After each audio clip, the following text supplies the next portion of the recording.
마가복음 13장 14절부터 27절에 있는 말씀으로 큐티인 제목은 미혹을 받지 말라입니다. 첫째는 멸망에 가증한 것이 서고입니다. 14절입니다. 멸망에 가증한 것이 서지 못할 곳에 선 것을 보거든 잃는 자는 깨달을진저 그때에 유대에 있는 자들은 산으로 도망할지어다. 14절 말씀은 다니엘서와 관련이 있습니다. 유다가 바벨론 포로에서 돌아올 수 있었던 것은 세계사적으로 보면 바벨론이 신흥강국인 페르시아에 멸망했기 때문이죠. 그때부터 페르시아 헬라 시대로 이어집니다. 그런데 헬라의 알렉산더 대왕이 죽자 나라가 4개로 나누어집니다. 그때 이집트의 프톨레미 왕조가 유다를 125년 동안 다스리다가 시리아의 셀주키드 왕조가 주전 198년부터 주전 164년까지 34년 동안 유다를 다스리게 됩니다. 이때 주전 175년부터 163년까지 가장 악랄한 안티오쿠스 에피파네스 4세가 유다를 다스렸던 적이 있습니다. 그는 성전에 우상을 만들어 놓고 돼지를 잡아 돼지피로 제물을 드렸을 만큼 성전을 모독했습니다. 예수님은 이를 가리켜 멸망에 가증한 것이라고 말씀하시는 것입니다. 그때 주전 164년 마카비 혁명이 일어나 유대가 잠깐 독립국가를 세우지만 주전 63년부터 또 로마의 지배 아래 들어가게 되죠. 그리고 어제 본문에서 살펴보았듯이 예수님이 예루살렘 성전이 돌 하나도 남기지 않고 무너지리라고 예언하신 후에 로마 군대에 의해 주후 70년에 성전이 완전히 초토화됩니다. 그때 110만 명이 학살되고 10만여 명이 포로로 잡혀갔습니다. 예수님에게 강도의 소굴로 지탄받았지만 결국 회개하지 않았기에 그때 무너진 성전 터에는 지금 이슬람 사원인 황금돔이 세워져 있지 않습니까? 가장 큰 환난은 멸망에 가증한 것이 거룩한 곳에 서는 것입니다. 차라리 성전이 무너지고 불탄 것보다도 더 참담한 것이 가증한 것이 성전의 한가운데 세워져 있는 것이죠. 성경을 읽는 자만이 이것을 알 수 있습니다. 성경을 알 수 있으려면 성령이 임해야 합니다. 성경을 읽고 큐티하면 멸망에 가증한 것이 거룩한 곳에 서 있는 것을 보게 됩니다. 사탄이 군대의 세력으로 끊임없이 성도들을 공격하고 있기 때문에 멸망에 가증한 것이 거룩한 곳에 서는 것은 순식간에 일어난다고 보아야 합니다. 목사도 직분자도 예외가 없습니다. 교회에서 학벌과 지위가 판을 치고 하나님의 성전인 우리도 온갖 더러운 음란과 거짓으로 채워져 쾌락을 쫓았다면 이미 멸망에 가증한 것이 마음의 성전인 거룩한 곳에 세워져 있지 않겠습니까? 그럼 우리는 어떤 대비책을 세워야 할까요? 내 속에 있는 온갖 냄새나는 음란과 가증한 것을 어떻게 해야 할까요? 오늘 본문에는 이렇게 말합니다. 읽는 자는 깨달을진저라고 합니다. 우리가 성경을 읽어야 한다는 것이죠. 제대로 읽어야 합니다. 환난 가운데서도 성경을 읽고 깨달은 자는 구원의 길을 볼 수 있고 또 남에게도 보여줄 수가 있습니다. 그런데 우리는 난리가 있다는 말만 들으면 시기만 따지느라 시간을 다 보낸다는 것이죠. 주님은 첫 번째 처방으로 유대에 있는 자들은 산으로 도망하라고 하십니다. 도망한다고 하는 것은 급히 가라는 뜻 아닙니까? 그냥 어영부영하면 안 된다는 말입니다. 아무리 큰 환난이 있어도 예배로 모이고 목장으로 모이고 큐티로 경건한 사람들과 만나기 위해 급히 산으로 가야 합니다. 내 속에 가증한 것들로부터 급히 도망하고자 늘 내 죄를 보고 회개하며 거룩한 산에 올라가라는 명령입니다. 어디가 거룩한 산입니까? 하나님이 있는 곳이 거룩한 곳이고 예배가 있는 곳이 거룩한 산 아니겠습니까? 여전히 도시 한가운데 있으면 세상이 보이기 때문에 큰일 납니다. 남편이 바람을 피워도 산으로 가라고 합니다. 믿음이 성숙할수록 소박한 삶을 살아야 합니다. 점점 산으로 오다 보니까 세상에 눈 돌릴 틈이 없고 세상을 짝할 시간이 없는 것입니다. 경건하게 살면 필요한 게 점점 없어집니다. 그러나 우리는 자기 열심히 하늘을 찔러서 갖고 싶은 게 너무 많고 소중한 게 너무 많아서 예배에 못 갈 이유가, 소그룹에 못 갈 이유가 얼마나 많은지 모릅니다. 산으로 도망가지 않으면 가정의 문제를 해결할 수 없습니다. 내가 도망가지 않는 것은 교만하기 때문이고 게으르기 때문이고 욕심이 많기 때문이지 다른 이유를 댈 필요가 없습니다. 15절입니다. 지붕 위에 있는 자는 내려가지도 말고 집에 있는 무엇을 가지러 들어가지도 말며 산에 못 가는 자는 지붕에라도 올라가서 기도해야 합니다. 유대인의 지붕은 평평합니다. 가족끼리 지붕에 올라가 놀기도 하고 자기도 하고 그리고 특별히 기도하는 곳입니다. 바빠서 기도 못하고 직장 때문에 예배 참석을 못한다고 핑계대지 말고 가정과 직장에서 기도처를 만들고 기도해야 합니다. 양육을 못 받는다 할지라도 큐티하고 말씀 묵상은 해야 하지 않겠습니까? 적군이 쳐들어오면 집 안으로 내려가지 말고 밖으로 이어진 외부 계단으로 빨리 도망가야 합니다. 집 안으로 내려가면 물건 때문에 도망 못 갑니다. 내가 도망 못 갈 이유가 얼마나 많은지 모릅니다. 왜냐하면 그 귀한 것을 두고 갈 수가 없기 때문에 조금이라도 멀리 있어야 하는데 세상과 가까이 있으면 기도하다가도 내가 그거 가지고 와야 되는데 라고 하면서 금방 세상으로 내려갈 수밖에 없다는 겁니다. 16절입니다. 밭에 있는 자는 겉옷을 가지러 뒤로 돌이키지 말지어다. 밤에 겉옷이 없으면 추워서 잘 수가 없습니다. 그런데 설령 겉옷을 가져오지 못해도 돌이키면 안 된다고 합니다. 환란이 와서 도망가는 주제에 옷 사입고 체면 따지지 말라는 말로도 해석할 수 있습니다. 망했으면 망한 대로 사는 게 죽게 합당합니다. 체면과 합리화의 겉옷에 연연하지 말고 예배와 소그룹 모임의 산으로 기도의 지붕으로 올라가야 합니다. 하지 말아야 하는 것은 특별히 겉옷을 가지러 집으로 내려가지 말고 해야 할 것은 급히 도망가라고 합니다. 좀 더 자자, 좀 더 졸자 할 시간이 없다는 겁니다. 17절입니다. 그날에는 아이 벤 자들과 젖먹이는 자들에게 화가 있으리로다. 종말에는 임신하지 말라는 말이 아닙니다. 젖먹이를 데리고 도망가기가 참 어렵지 않습니까? 아이를 뱉다는 것은 잉태는 했으나 해산하지 못한 것이고 젖먹이는 태어났으나 아직 양육이 안 된 것입니다. 태어나지 못한 것은 구원의 확신이 없는 것이고 젖먹이는 구원의 확신은 있는데 양육이 되지 못했기 때문에 어떤 제자의 사명도 감당할 수 없는 연약한 신앙인을 일컫는 말입니다. 그래서 환란이 오면 구원의 확신이 없는 가족과 양육되지 않는 자녀 때문에 화가 미칠 수밖에 없는 것입니다. 자식 때문에 가장 큰 화를 당합니다. 아이들을 키우려면 잘 살아야 하고 잘 살려면 구원의 확신을 주며 양육해야 합니다. 내 아이가 훌륭하게 이 세상을 살아가는데 가장 필요한 것이 세상의 학벌이 아니라 하나님의 말씀으로 온전히 양육되는 것입니다. 왜냐하면 환란의 날에 양육을 잘 받은 사람이 이겨내고 버텨내는 것이지 돈 많은 사람이 빽 많은 사람이 살아나는 것이 아니기 때문입니다. 어떤 환란이 와도 그것만 해놓으면 걱정할 필요가 없는데 세상의 것들을 만들어 놓으면 환란을 이길 수 있다고 착각하니 애통할 뿐입니다. 18절입니다. 이 일이 겨울에 일어나지 않도록 기도하라. 도망가는 일도 때를 맞춰야 하는데 때에 맞게 준비를 못하는 사람은 힘든 겨울에 당할 수밖에 없습니다. 마태복음에는 안식일이 되지 않도록 기도하라는 말이 첨가되어 있습니다. 날마다 구원을 위해 희생하고 말씀으로 양육을 잘 받고 있으면 하나님이 때를 맞춰주십니다.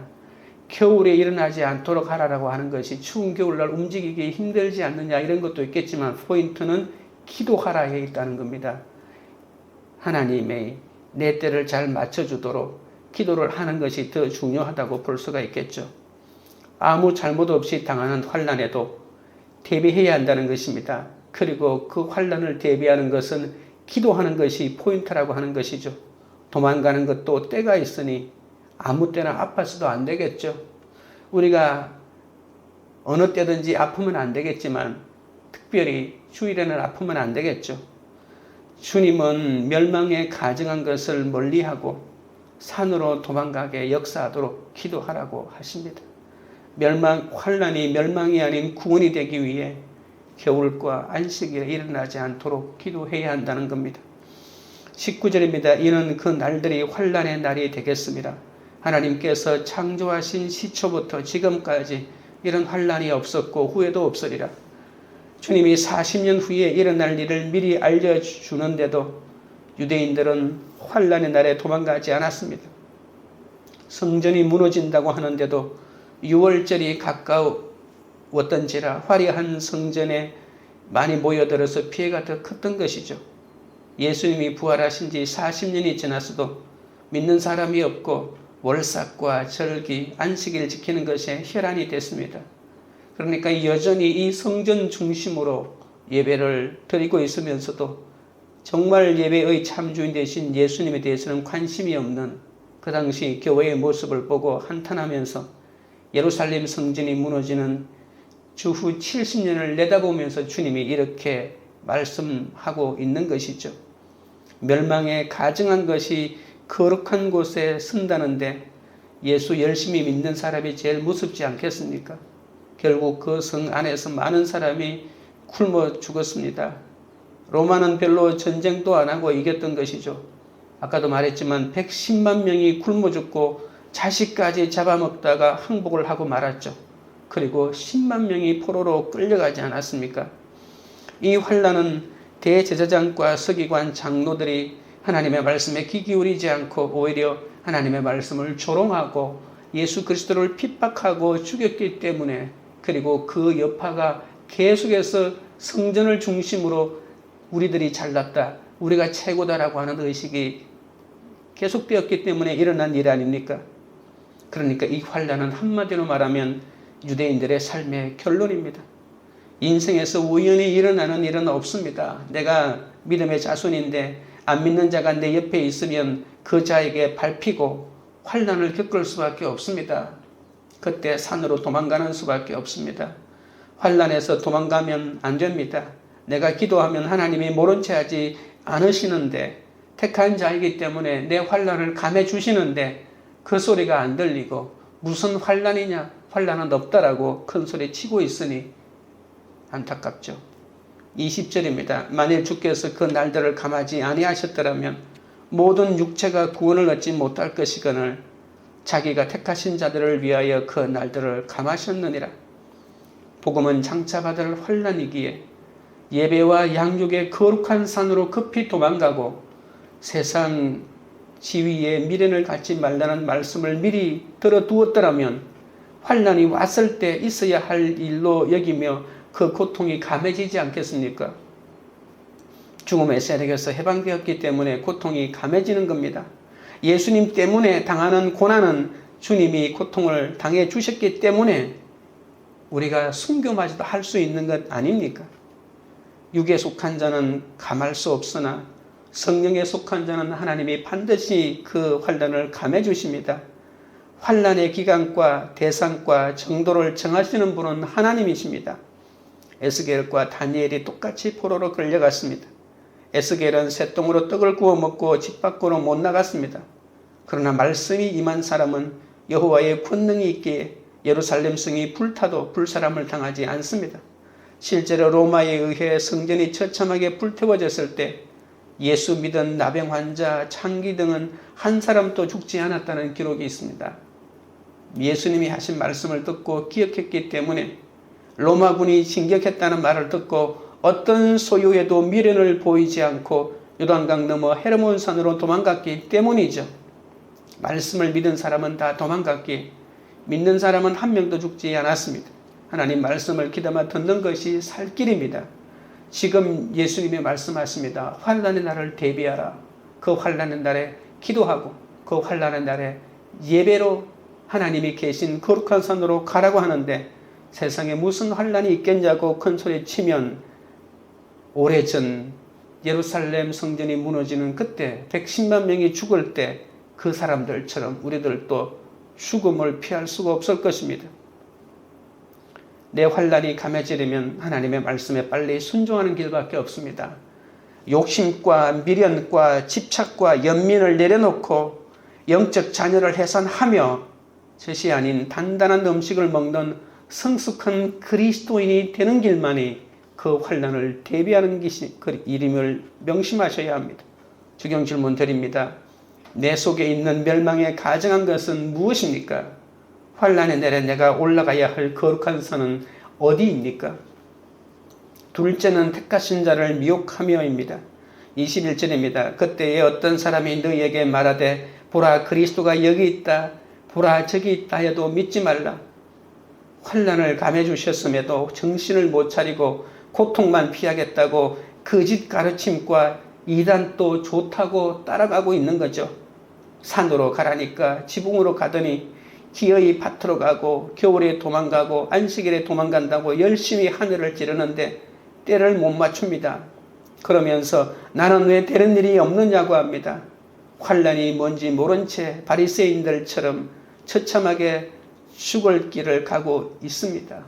바람이 나고 부도 났으나 갑자기 돈이 생기고 주식이 잘 되는 것이 감해주시는 사건이 아닙니다.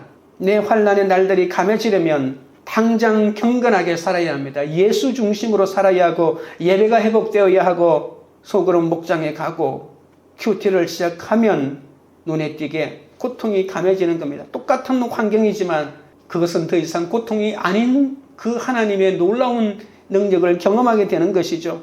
환경으로 감해지는 것이 아닙니다. 하루하루 말씀으로 사니까 하나님의 환난을 감해주시는 것입니다. 내가 어떻게 하면 거룩을 이룰까라고 하면서 사랑이 솟고 언행이 부드러워지고 얼굴은 신비한 표정을 짓게 되는 것이죠. 불 가운데 물 가운데로 지나가도 사르지 않는 스데반 같은 천사의 얼굴이 되는 것입니다. 이게 환난이 강해지는 것이지 남편이 돌아오는 게 감해지는 것이 아닙니다. 내가 이렇게 기도하고 있으니까 하나님이 꼼짝 못하고 돌아오게 하시는 것입니다.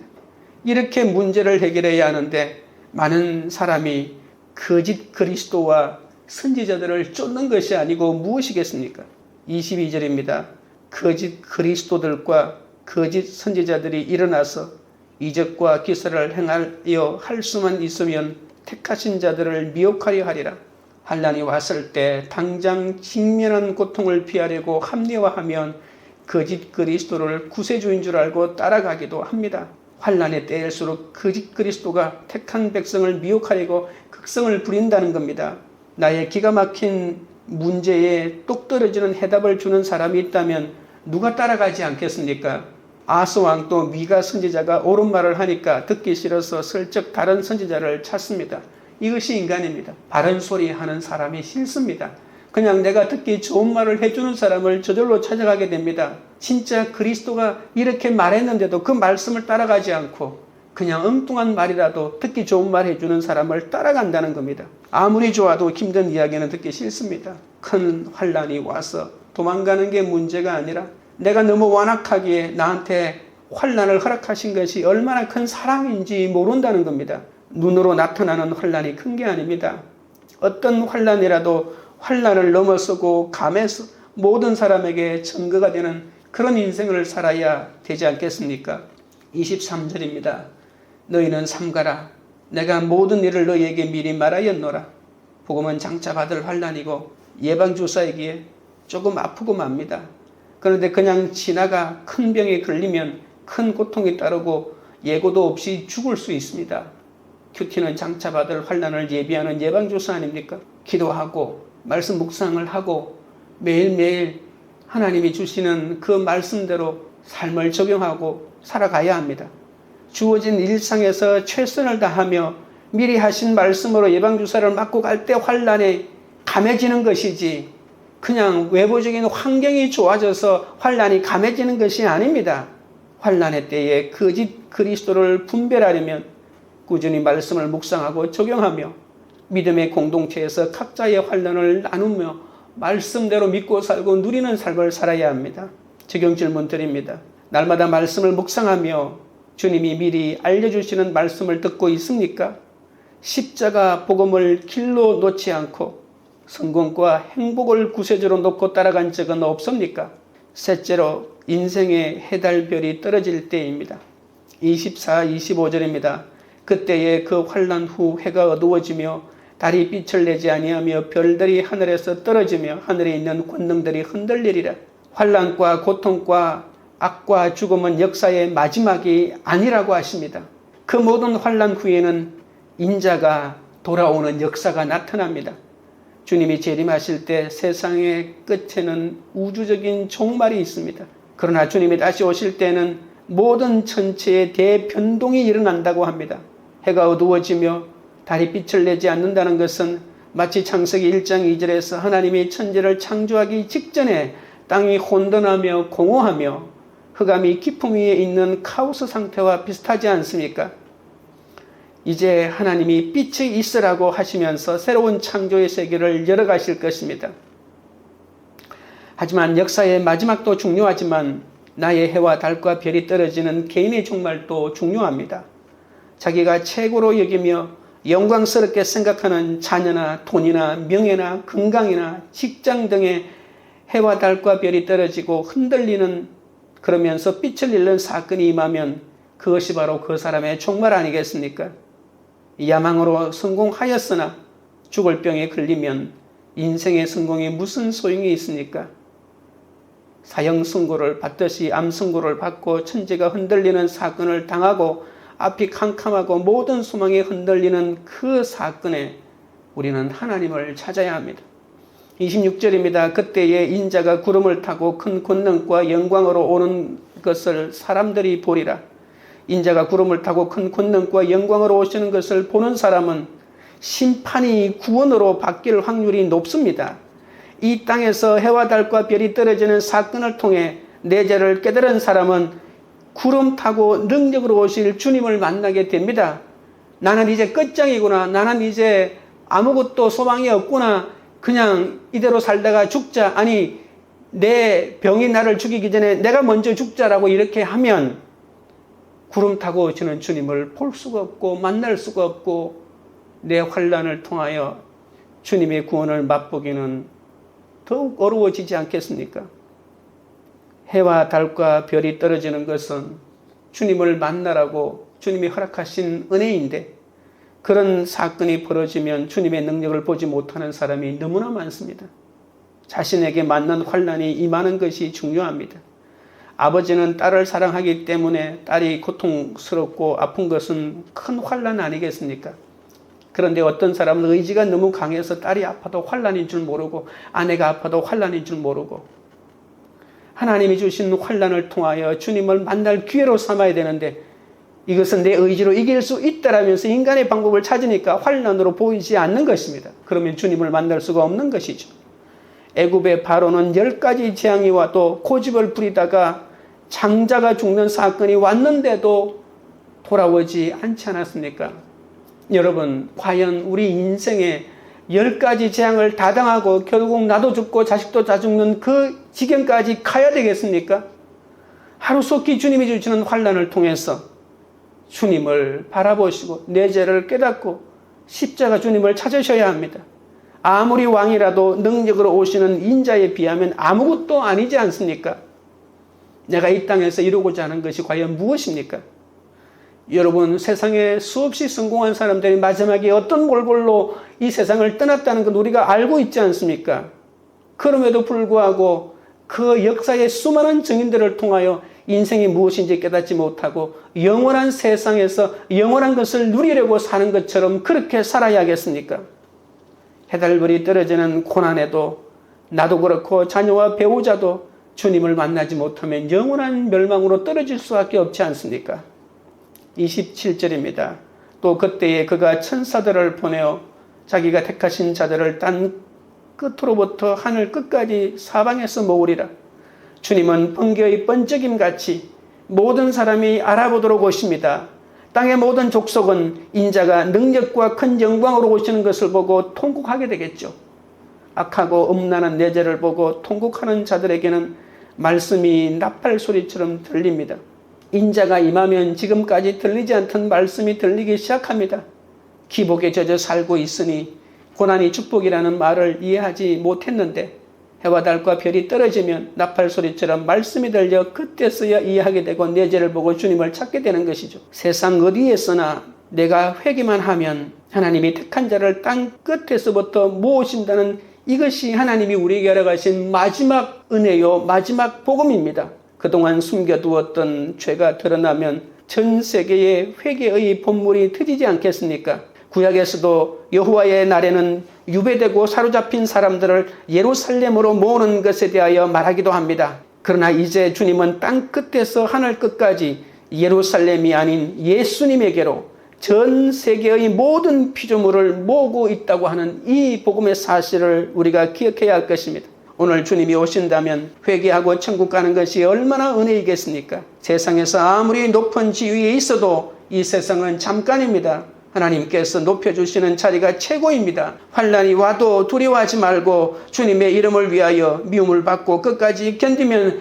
구원을 얻게 된다고 어제 우리가 말씀을 살펴보지 않았습니까? 천국 복음이 온 세상에 전파되면 그저야 죽을 것 같은 사건의 끝이 올 것입니다. 환난은 하나님이 우리에게 주시는 구원의 선물이지 세상을 심판하고자 하는 그 심판이 아니라는 것입니다. 환난이 왔습니까? 주님에게 나오십시오.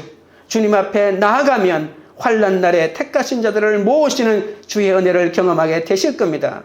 육이 무너지는 사건에서 주의 말씀을 듣고 돌이키는 자에게 하나님은 영원한 피난처가 되어 주실 것입니다. 적용 질문 드립니다. 해 같은 남편이 바람을 피우고 달 같은 아내가 질병에 걸리며 별 같은 자녀가 가출했습니까? 나의 해달별이 떨어지는 사건에서 나에게 찾아오신 인자를 만났습니까? 기도드리겠습니다. 하나님 아버지, 내 속에 멸망에 가증한 것들이 가득합니다. 멸망에 가증한 것들을 내려놓지 못해 거짓 선지자를 따라가고 악하고 음란한 삶의 결론으로 해달별이 떨어지는 환난이 왔는데도 아직도 나팔 소리 같은 말씀을 듣지 못하고 있사오니 이 어리석음을 용서하여 주시옵소서. 산으로 도망가라고 하시는데도 머뭇거리고 있고 지붕 위에서 기도하다가 세상이 보여 끝옷을 가지러 내려갑니다. 예수는 믿지만 구원의 확신이 없고 구원의 확신은 있지만 양육이 안 되어 제자의 사명을 감당하고 있지 못하나오니 주여 불쌍히 여겨 주옵소서. 내 육신의 정욕과 목의 정욕과 이생의 자랑 때문에 날마다 더 잦아 날마다 더 졸자하면서 주님의 명령을 지체하는 나의 악한 모습을 보게 하옵소서. 욕심과 미련과 집착과 연민을 내려놓고 영적 자녀를 해산하며 젖이 아닌 단단한 음식을 먹는 성숙한 자가 되도록 도와주시옵소서. 해달별이 무너지는 사건에서 이제는 회개하고 말씀이 들리는 인생이 되어 환난을 감해주시는 주의 은혜를 누리게 하여 주옵소서. 나에게 찾아오신 인자를 만나게 하여 주시옵소서. 10가지 재앙 속에서도 주님의 징조를 구별하여 주님께 돌아가도록 붙들어 주옵소서. 어떤 환난 속에서도 환난을 감해주시는 주님의 역사를 증거하도록 주여 은혜 내려 주시옵소서. 광교리들 교회가 날마다 말씀을 묵상하며 주님이 일러주시는 말씀을 듣는 공동체가 되게 하옵소서. 성공과 행복을 구세주로 따라가지 않고 십자가 복음을 길로 놓고 가는 공동체가 되게 하옵소서. 환난의 때에 거짓 그리스도를 분별하기 위해 말씀을 묵상하고 적용하며 환난마저 나누며 가는 공동체가 되게 하옵소서. 해와 달과 별이 떨어지는 사건에서 나를 찾아오신 인자를 만남으로 땅 끝에서 택자를 불러 모으는 주님의 일에 쓰임받는 그런 교회가 되도록 역사하여 주시옵소서. 예수님의 이름으로 기도드리옵나이다. 아멘.